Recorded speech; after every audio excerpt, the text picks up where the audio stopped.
So, something a little different here. It's my pleasure to actually introduce two speakers to the stage. We've got Major Jason Newcomer as well as Dr. Dan Connolly. The interesting thing about this duo is that Major Newcomer was actually a student here at ACSC last year. And during the time here, he was in the independent study program and did this research on the levers of command. And Dr. Dan Connolly was actually his advisor. So they're going to be presenting today the information that they found. Just to give you a little background on both speakers, Major Newcomer is actually the current Director of Operations at the 84th Radar Evaluation Squadron, Hill Air Force Base, Utah, where he oversees operations of 84 personnel across 2 flights in 4 operating locations in New York, Washington, Hawaii, and Alaska. And then most of you are familiar with Dr. Dan Connolly, who belongs here to us in our International Security Department here at ACSC. Without further ado, ladies and gentlemen, please welcome to the stage both Major Newcomer and Dr. Connolly.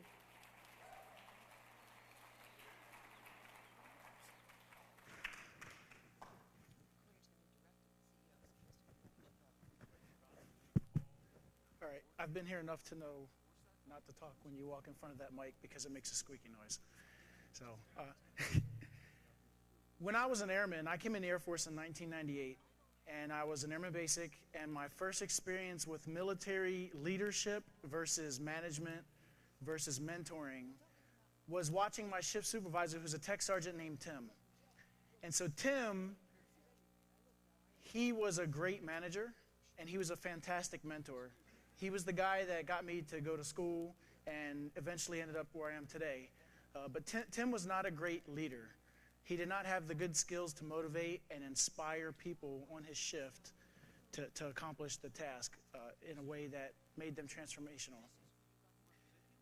So I saw that, and I thought about that, and I was like, well, our shift was still effective. We still got the mission done. Every day, the plane, we inspected the aircraft, we repaired the damage, the aircraft flew, and we recovered it and went through the same process over and over again. And to the organization, it was transparent, but to our shift, there was lots of areas for improvement and effectiveness.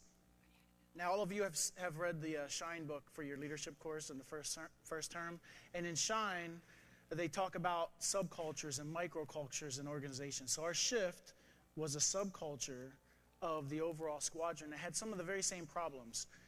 And a lot of squadrons in the Air Force today have this problem, where we get the job done, despite diminished resources, despite maybe unprepared leaders. We still get the job done. People have pride in what they do. We're skilled in what we do. So the mission gets done, but there's lots of areas for improvement, for effectiveness. So I'm Jason Newcomer, this is Dan Connolly, and one of the things we want to give you today is maybe something to add to your toolkit to take back with you. How many folks in here are graduated Squadron Commanders already? Nobody? Wow, 1, 2, 3. Okay, so a small handful. That's great. So in the lab this morning, we had several students that were in there, about 33 students in my lab, and there were only 2 graduated commanders, and those commanders both said that they got benefit out of the lab. So hopefully you'll get some benefit out of this as well. There were 30 commanders that we interviewed to do this research, and the goal was to identify best practices for squadron commanders out of their experience. Because you can see from the bios, I've not been a squadron commander yet. Hopefully that's next in my future. Dan has not been a squadron commander yet, and he won't be at this point, obviously. And so what we got was the experiences from graduated commanders that have already been there. And that's good because I don't have any command experience to bias the results of the research. Dan didn't have any experiences to bias the results of the research. So what we learned were the raw experiences of 30 different commanders, and we were able to take those experiences and compare them and find out things that worked no matter what the background was. So why is that important? So this board fellow up here has the world record for the largest house of cards ever built. If this were the Air Force, which functions sort of like a house of cards, with the squadrons being the basic building blocks according to the AFI 38101, then the squadron will be right about here. Which means that you guys are here, and then Wood is right there. If this were the Air Force. That's important to understand that because the chief has harped on this, our AFI has harped on this, and everybody in here has been at the squadron level and knows that is where the training happens. That's where we really organize, train, and equip our troops. That's where the mission happens. That's where the development happens. Even at the squadron commander level, this is where officers who are being groomed to be senior officers succeed and fail at command to learn what it's like to command. And so the squadron is critical. Here's a breakdown of our squadron commanders. The top row and the bottom row are not connected. So the top row is the breakout of mission area. So out of the 30 commanders, you can see there were 5 that were in operations, 2 hybrids, a training squadron commander, some mission support, maintenance, and medical. That's kind of the breakout. And the intent was to make sure that we had a diverse population because, again, we wanted to make sure that the results that we gleaned out of the research would be results that are generalizable to commanders, period, not operations commanders or support commanders or medical commanders. We wanted to provide something back to the Air Force that folks could use no matter what your skill sets were. And then these things go beyond commanders. These are leadership practices that you'll see in a second that can tie into first sergeants, superintendents, flight commanders, things that you can work on as you're grooming up throughout your career. On the bottom row, you'll see that there are different MAJCOMs to show the diversity of the Air Force because right now, every MAJCOM hosts their own squadron commanders course. So each command experience in a different MAJCOM may be different from one MAJCOM to the next. So the intent here was to make sure that we had a diverse population of functional areas and a diverse population of MAJCOM command experiences. That way, when we start to see emerging themes come out during the research, we know that these things they transcend your functional area or the MAJCOM where you experience your command, or where these folks experience command. So in organizational leadership, there's plenty of different models. There's a 10-star organizational leadership model that looks at 10 different elements of leadership. We used that model and pulled out 3 of them that were not relevant to the squadron level. There were some for strategic planning at the headquarters level. There were some for leadership development at the headquarters level, things that Air Force A1DI does with the development teams and vectoring and things like that don't necessarily apply to the squadron. So we distilled it down to the 7 elements that actually apply to a squadron level commander, things that you can influence or things that influence you and your organization, and we focused on that during the research. Spend a few quick seconds just touching on these. That way, as we go throughout the rest of the presentation, you understand what we mean by leadership. So we looked at leadership. We were looking at the leadership team. The leadership team varies based on the squadron of the commander that we interviewed. Some squadrons are smaller and some were larger. Some had DOs and ADOs, Assistant Director of Operations. Some had first sergeants, some didn't have a first sergeant. Some had chiefs and superintendents, and some didn't have that. And some squadrons relied heavily on their CNCOs as part of the Corps, and some did not.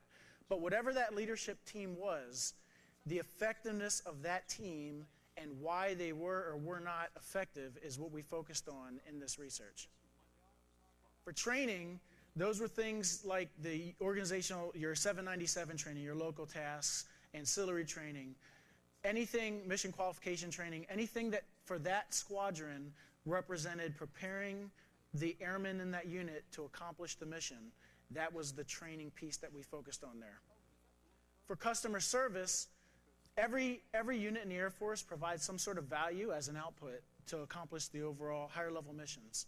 So that value and the organization or people receiving that value that your organization puts out, how you transfer that value to the customer, that is the customer service piece that we focused on. So if it was something like if it was a comptroller squadron or a contracting squadron, it's a little easier to see what customer service means there. For operational squadrons, it's a little different because if you're a mobility squadron, depending on who your customer is, it could be somebody downrange, or if you're a fighter squadron, same thing. So it just depends on the squadron, but they all have customer service and they all have some sort of value they put out. Performance improvement, that one was basically how you motivate airmen in your organization to change behavior to something that's more desirable to accomplish your goals. And that's how we frame that as a commander. So there's lots of ways to do that, right? We have awards programs, we have non-judicial punishment, we have counseling, mentoring, development. There's all kinds of ways to execute performance improvement. That's what we're talking about when we hit that. Communication is how you communicate messages across people in an organization. So basic communication definition there, not a lot needed. Employee relations, these are those interactions between the unit that touches on a little more of the things like the unit climate assessment type of stuff, the way the morale was in the unit, the way people interacted with each other, how involved were people with the booster club and different squadron events, and how did that influence effectively accomplishing the organizational goals. And then the last one we touched on was change management. And change management was one of the things, actually Todd Henry, who spoke here yesterday, he talked about, when he was talking about, he had a quad chart that was up there, and it talked about challenge versus stability. You folks remember that? And with stability and challenge, if you execute change management properly, the stability doesn't really change much, and the challenge stays the same, so you'll have folks that are thriving. But if you don't have that executed change management properly, then you'll be on the other end. And I think the two that he had there, the one was lost in the bottom left with low challenge and low stability, and the top left was anger. So they're angry. So you'll have folks that are challenged but not stable and are angry, or you'll have folks that are not challenged and not stable and they're lost. And I'm sure some folks in the room may have seen that with reorganizations or changes in the organization when things weren't broadcast properly. So that's why that was an important area to hit as well. So these areas are themes. These are the overarching areas that we are getting data from the participants to feed back into. Looking at the themes, this is what we found. Probably doesn't make a lot of sense to folks right now. So we're going to dig into this a little bit and see what this means. So in the blue, you'll see those themes that I just covered, those 7 different areas of organizational effectiveness.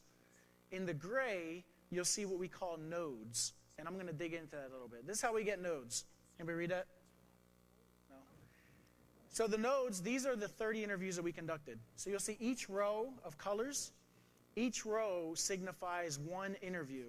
So these lasted about an hour and a half. And so the first column would be leadership, team effectiveness. The second column would be training, then customer service. So each participants and what they said about each area. So we took that information, and you'll see comments. They rated it a 1 through 5, and the color will signify how they felt about their effectiveness in that area. How effective was your leadership team as you were running your squadron? And you'll see based on the colors, there's some reds, some greens, some yellows, and some oranges. So some commanders said they did well in that area, others didn't. And there were various reasons for that we'll touch on in a little bit here. But here's the kind of things that we get, the kind of detailed feedback they provide. So each one of those blocks is detailed feedback from the interview. So we took all those blocks and we compared them across the line, and you'll get something that looks a little bit like this. And I know it's hard to see. The intent is not that you can necessarily read this in detail. But when you generalize those comments down, for example, one commander might have said that I had a squadron DO that was a first lieutenant because we didn't have the resources for me to get in a captain or somebody else that was more appropriate. So they were not as effective as a leadership team because that commander did not have the right skill set to execute the mission. Other commanders may have been gapping a DO, or other commanders might have had a great chief master sergeant or a great DO. In general, what they were saying is that the strength of that leadership team impacted the effectiveness of them to lead their squadron. And so when you narrow it down, that's what these nodes up here are, the narrowed down comments about, in general, whether it's positive or negative, what are they really trying to say about how this node impacted the unit. So when you do that, you start to see nodes that are not just in one column, but in multiple columns. And when you get nodes in multiple columns, that's where you get the chart that I showed you before, and Dr. Connolly will cover that in a little bit here. Right now I want to focus on the actual individual columns. So what do we see in each column? So under leadership, some of the things, and there were, you saw the list, there are a lot of different nodes that we got out of this. Commanders, they were very generous with their time. There was so much in the research that I actually feel I did a disservice by not being able to get it all into the paper.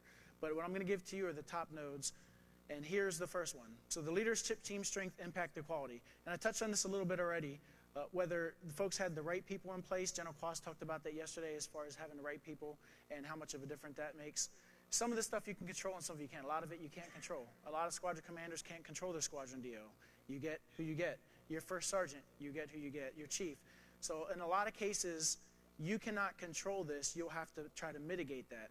But this was one of the biggest factors, this was the biggest factor that impacted the leadership team effectiveness, is the team strength based on the personality interactions or the capabilities of the leadership, whether it be the flight commanders, the DO, the SHIRT, the superintendent, the senior civilian, or the commander. And that was the biggest thing there. Second was commanders said they struggled with focusing on strategic tasks versus fighting fires. Another thing that General Quast spoke on yesterday, as far as if you have to micromanage everything, then you're not doing your job right. The commanders who struggled with this said that they felt like they did micromanage, and they felt like they had to because they didn't have the right people in place. The commanders who made positive comments reference the same node said that they had a staff that they could delegate and they were able to push things down to, didn't have to micromanage, so they were able to focus on the strategic tasks, the things that only a commander can do, the things only a commander can sign, the decisions only a commander can make. Those, in a perfect world, based on these commanders' interviews, those are the things that you should be doing as a commander to maximize your effectiveness, is only the things that you can do. And everything else can be pushed down to the appropriate staff if you have the right folks. For training, training is one of those areas that throughout our careers we've all seen training diminished in some case. We've seen that training doesn't necessarily always get the attention that it should. I actually had my flight command tour in a training squadron, very resource limited. Things always seem to be reactive instead of proactive to get training where it needed to be.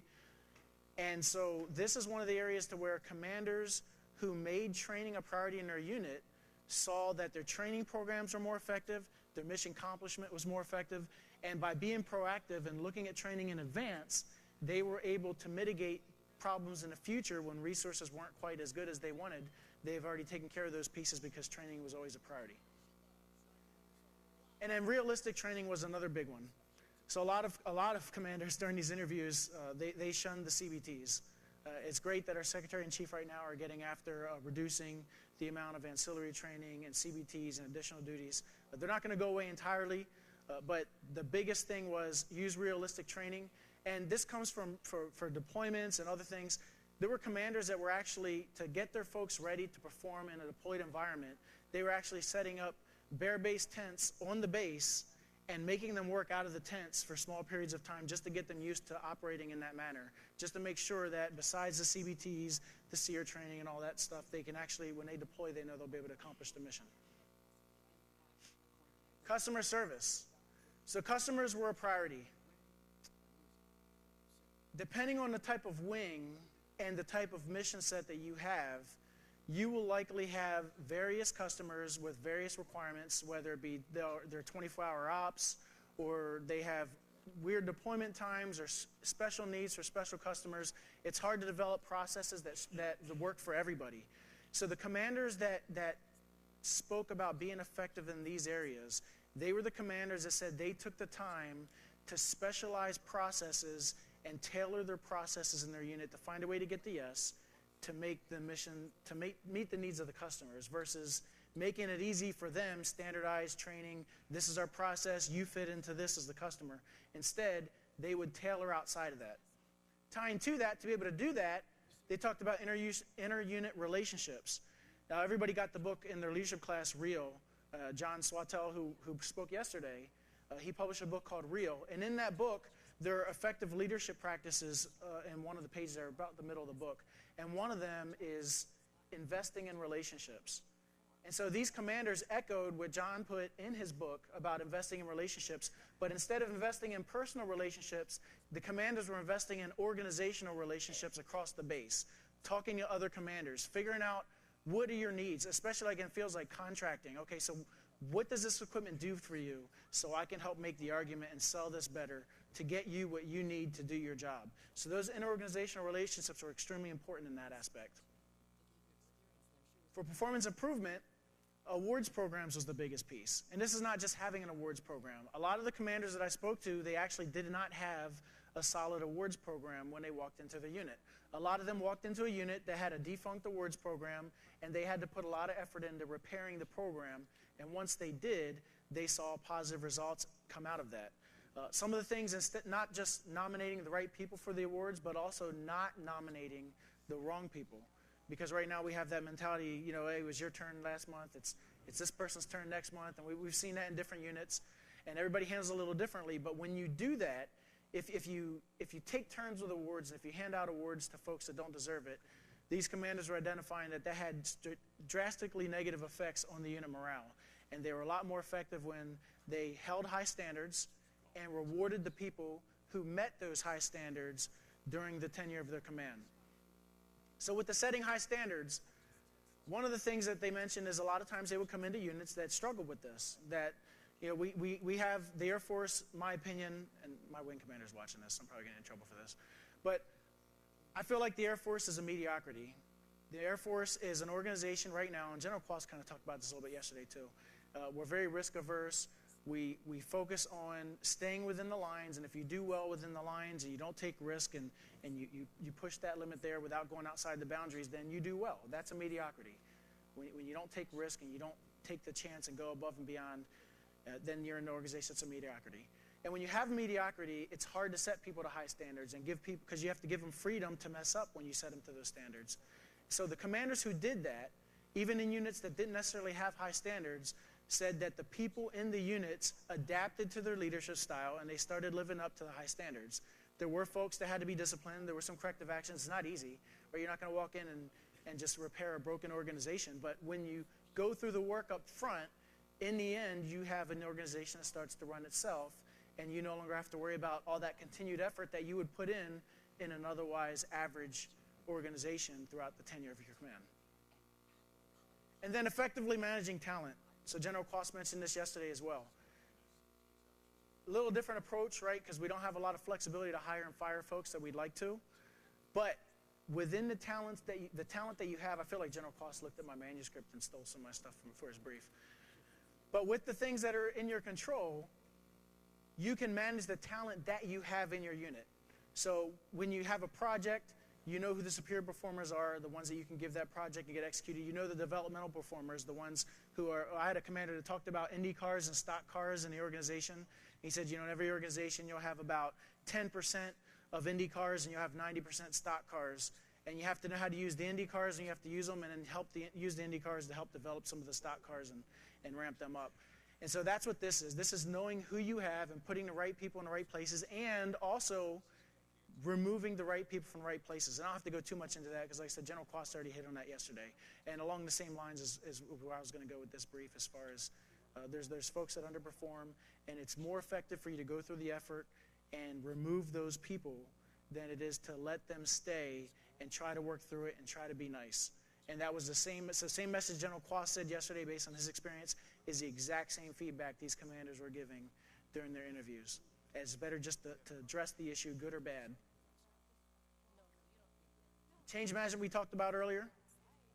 Communicating regularly is extremely important in change management. And you'll see when Dr. Connolly gets up here that communication is one of those nodes that impacts multiple themes.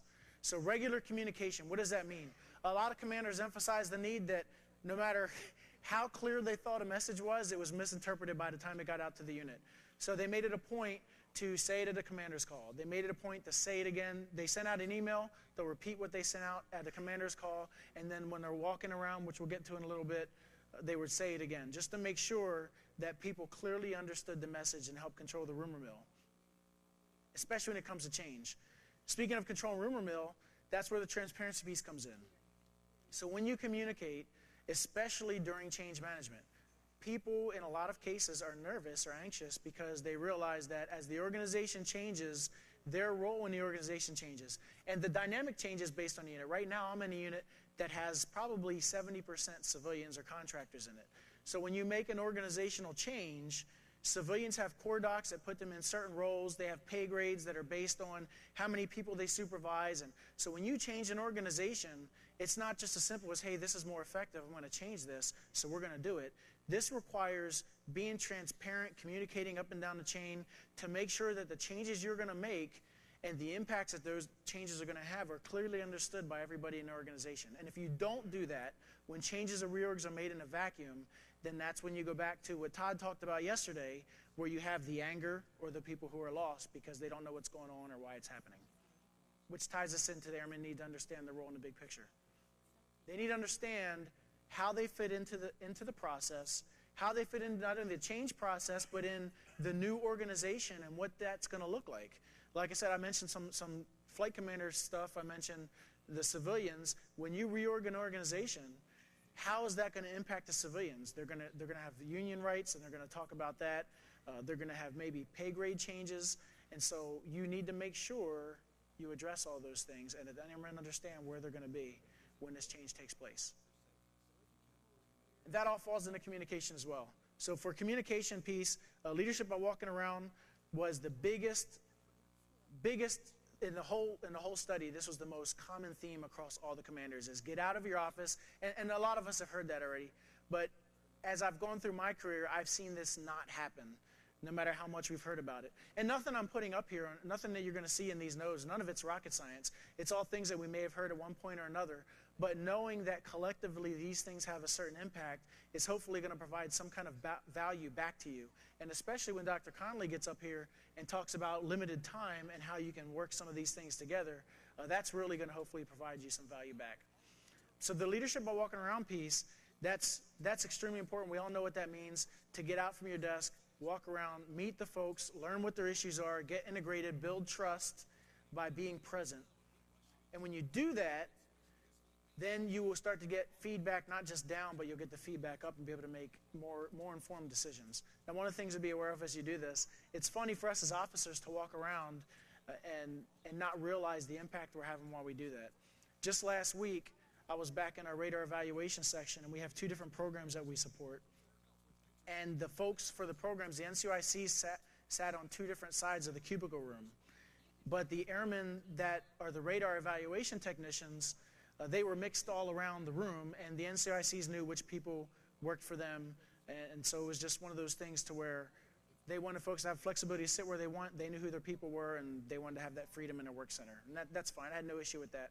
I asked about it because it was curious to me. Like I saw one person working on a program. I was like, oh, I thought you were in JSS, and those guys are over there. And the master sergeant was like, no, sir, they just sit all over the place, and it's all right. I was like, oh, okay, no worries. So I went back on Friday before I left to come here for this TDY, and everybody's moved.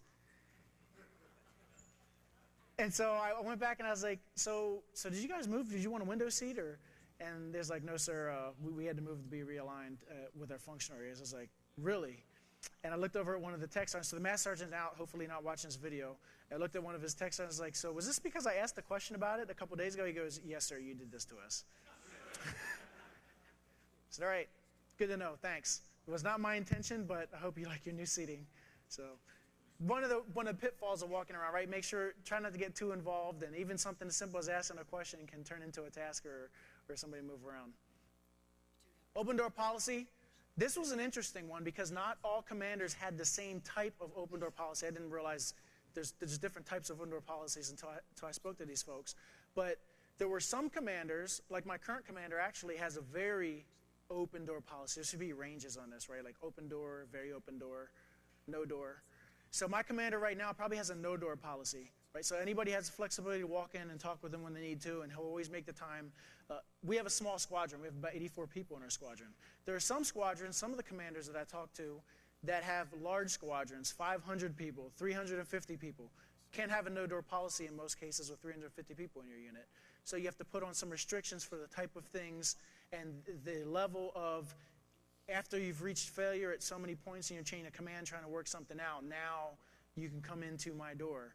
So based on where you go for your command experience, that unit size, the size of your unit, is going to determine what kind of open door policy you may have. And that's interesting because we'll talk about unit size in a little bit here as well, which is right there.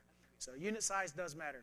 So small units and large units experience different dynamics in the organizational culture. You'll see this in communication.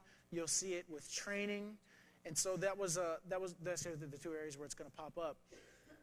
Larger units, if you have a commander's call and you're a security forces squadron commander with 300 folks, you're not having one commander's call. You're having 2 or 3 commander's calls. You're probably having them more frequently. You're going out and doing post visits. If you are a contracting squadron commander, you're probably having one commander's call in your conference room with your whole squadron right there. Depending on the size of your squadron, that's going to impact the ease of communicating messages, the frequency that you have to visit things, the level of information or type of information that's going to make its way up to you as the commander. In a small squadron, it's going to be easier to stay connected to your airmen. As you move into a bigger squadron or take command of a larger unit, it's going to be a lot more difficult. And this applies for first sergeants, applies for flight commanders with big flights versus small flights. Same concepts apply no matter what your role is, whether you're officer or enlisted. The size of your unit is going to impact the effectiveness of communication. And the larger the unit, the more difficult it's going to be to communicate messages and receive feedback. So there's something to be aware of. And then lastly, There was only one major theme under employee relations, and that was a policy to outline respect. This is what, I know I'm probably going to get darts thrown at me, but this is what I like about the Green Dot program. I don't like the frequency of Green Dot training, but I think the concept behind Green Dot is a fantastic concept, because Green Dot really, when you think about it, it's about mutual respect and creating a culture where people respect one another. When you have that, you have a culture that has trust, and you have a culture that communicates and is more effective. So commanders, the biggest thing under employee relations, how they integrate, was making sure that commanders had a policy and that they enforced mutual respect amongst people in the unit. There were also things mentioned about morale and whatnot, but that was not the biggest factor in here. So the biggest one there was a policy to outline respect. So I wanted to hit those nodes and themes real quick. That way, as Dr. Conley gets up here and starts talking a little bit about the relationships between those nodes that are in gray and those themes that are in blue, you can understand how this helps you maximize what I just told you about, this laundry list of things that work in different areas to be effective as a commander and maximize your time. So without further ado, I turn the floor over to my colleague and friend, Dan Conley. Jason, thanks a lot. Can you all hear me okay? Nice. I need the clicker, man. Thank you. I don't think Jason mentioned, by the way, that his military call sign is BS. You've heard from Major Newcomer about the purpose and method of the study and some information about the findings. It's my task now to help you see more of the work's practical significance for you. Also be mindful that the full paper comes out in the spring issue of Air and Space Power Journal, so you get to see more of this there. First, the direction of the arrows on the chart that Jason developed bears some closer examination. For example, let's take a look at the correlated input of those 30 interviews, specifically in the lower left of the chart. And the indication here is that if you want to improve training and customer service, that the thing you actually want to identify for action and emphasis is resources. So trying to improve these areas on the front end without a lot of attention to resources behind the lines might actually be counterproductive. And that's something that you can pick up from the direction of the arrows. Second, the most vital factors in turning around a squadron or improving its performance may not be things that we would at first put on the tops of our lists.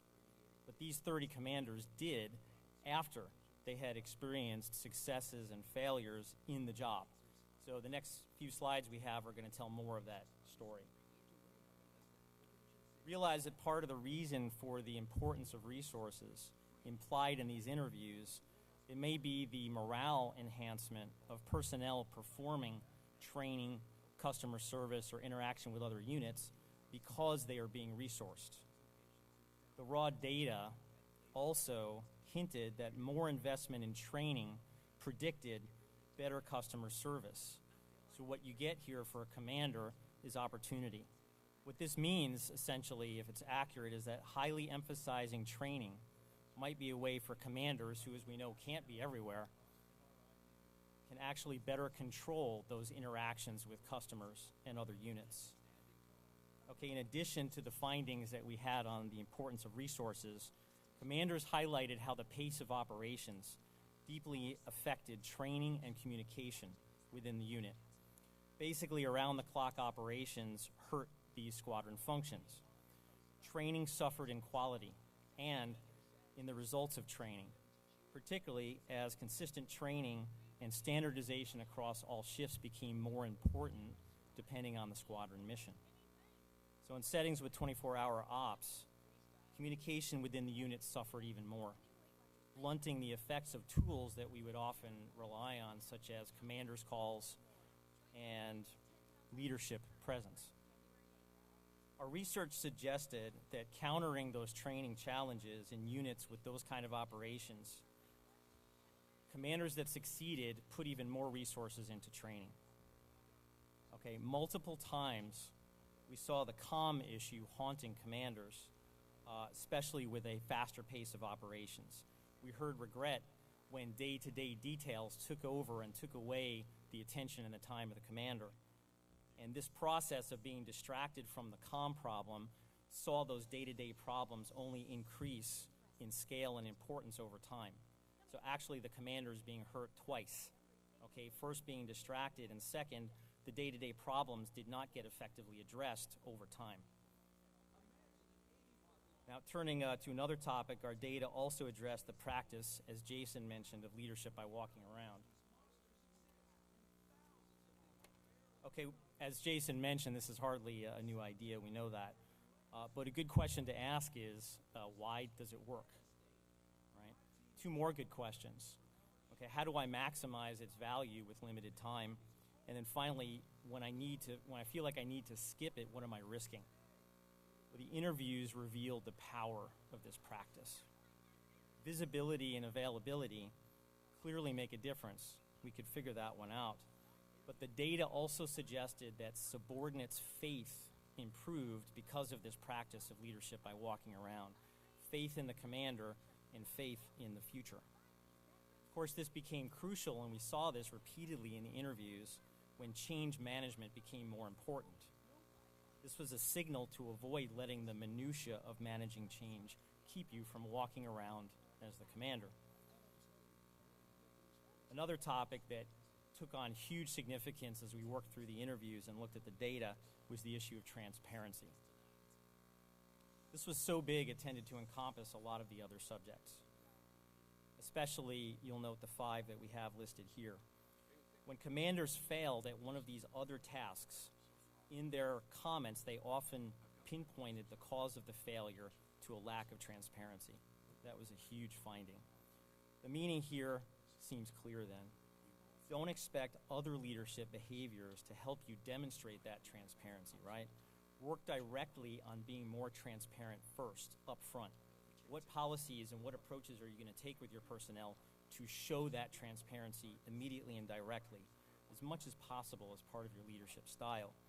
The transparency will then add power to your other actions on multiple levels. The key learning here, rather than simply focusing on building trust and letting that show up as transparency, is to use transparency to create that trust. Okay, commanders also revealed in the interviews the effects of the amount of personnel had under them and what that did to their leadership. Jason addressed this in his comments. What adds to the challenges of squadron size was the number of problems it can create, according to these commanders, and the fact that the size of the squadron is usually beyond your control as the commander, right? Larger squadrons disrupted communication and supervision and frayed relationships among personnel.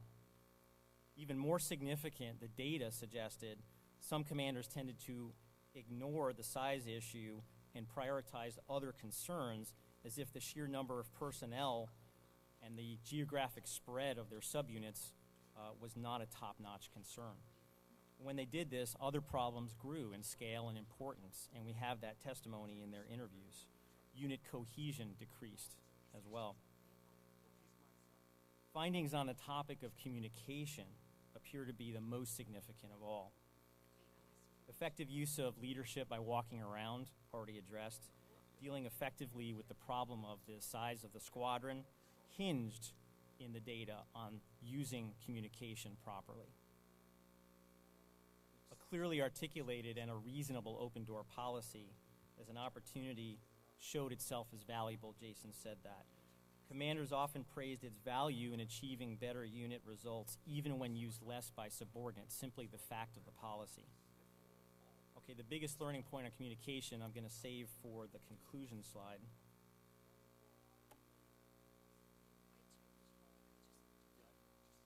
The interviews pointed heavily towards commanders needing to take role awareness seriously. This can be kind of taken for granted. It's one of the things that in my military experience often got put aside, and then it became important when it was identified as a problem, which frankly the commanders revealed in their interviews was too late. Disconnectedness of personnel from the mission and the larger units that their squadron is under came up repeatedly. A special note here has to do with change management. We've seen that repeatedly in the data. Change management, when mishandled, was frequently attributed by these commanders, in retrospect, as a failure on this issue of role awareness. Airmen that did not appreciate their role responded especially negatively to change, and commanders had to work constantly uphill against that resistance. All right, the next topic, empowering airmen. Empowering them with decision power and resources. This task aided these commanders in change management, as you can see here, on a host of other fronts as well. This key finding showed up inside the leadership category or theme, where commanders were pointing to a battle they said they faced between strategic focus and merely fighting fires. So what these commanders repeatedly testified to is that when they failed to manage change well, or when employee relations or performance slipped, the cause was a failure to first seek to empower airmen, to empower them before a crisis through dedicated actions to restructure the work to enhance this empowerment, allow it to build up, was the key to their success. I'm going to leave you with two, we hope, valuable conclusions before Major Newcomer wraps this up. So please consider first our mental map of nodes, which you'll see again in ASPJ coming out in the spring. Think of them as levers for commanders to push, some more valuable and time effective than others. For example, the research so far suggests that transparency and empowering airmen are fundamental to success at the squadron level. To be overtaken by events, to shift too much attention away from these 2 points, at least in the eyes of these 30 commanders, brings too steep a price down the road. The multinodal ties, where you saw multiple outcomes affected by one input, that suggests that commanders can solve multiple problems by focusing improvement on one track. Sounds like a great thing to take advantage of. I promised there was one last topic on communication, so we'll get to that now. This needs more investigating, but the interviews indicated that communication is best thought of as the basis of both relationships and command itself. It's been pointed out in the past that topics like leadership or even education are misunderstood this way. We see it as a subject, but not as a method. And that's what I'm getting at here. In the same way, leaders can tend to misunderstand communication's centrality by seeing it as simply another element of their leadership or command, rather than the medium through which leadership occurs. Leadership, best understood, right, is not a purely mental event. We don't think leadership. We have to interact with people. We have to take action, and that requires communication, the medium of leadership. The bottom line here is the mistake that commanders can make when they assume that the quality of communication in the unit and the quality of communication from themselves is merely another function or attribute that they might want to work on, a subset of leadership. Instead, consider the idea that communication is leadership. At least that's what we saw in these interviews. So consider, if you will, why this is important. Communication can be consciously improved before a crisis hits. When the crisis hits, that level and quality of communication is always a powerful predictor of the outcome of any crisis. And one last piece of anecdotal evidence. I know our time has arrived, but one commander in the interviews noted that it took him about a year to work out his blind spots in command, and then that after that time period of that first year of command, he was able to be more effective. Ladies and gentlemen, let's work on those blind spots now. Right? We all have them. Now is your chance. For those of you who've graduated, you can see maybe the benefit of this in retrospect. You might command again. For those of you facing command, take it seriously. And Jason, back over to you. Right, and he's rolled up. So this is the last slide. Here's my email address. I'm on LinkedIn also under Jason Newcomer if you'd like to connect. I'll put up the research on LinkedIn. It will be out in the Air and Space Power Journal. There's so much information. I'll tell you what, I really appreciate, for those that are graduated commanders, last year, all the commanders that sat down with me and did the hour-and-a-half interviews, it was amazing that they shared so much time and so much heart to make sure that not only me, but everybody that's going to get this, which is all of you and everybody that reads a journal article, can benefit from their experience. Because how often do we say, wow, I wish I knew that sooner? A lot of folks complain that the Squadron Commanders course doesn't focus on skills you need as a commander, that it focuses on administrative things, the sapper training and all that other stuff that's important, but doesn't necessarily prepare you to lead a unit of people. And so these things are experiences that worked for graduated commanders and things, practical application pieces that you can take with you and walk out today. So I hope that you found some kind of value in our research, and I'm really excited about it coming out, and I hope you read it. Thank you for your time.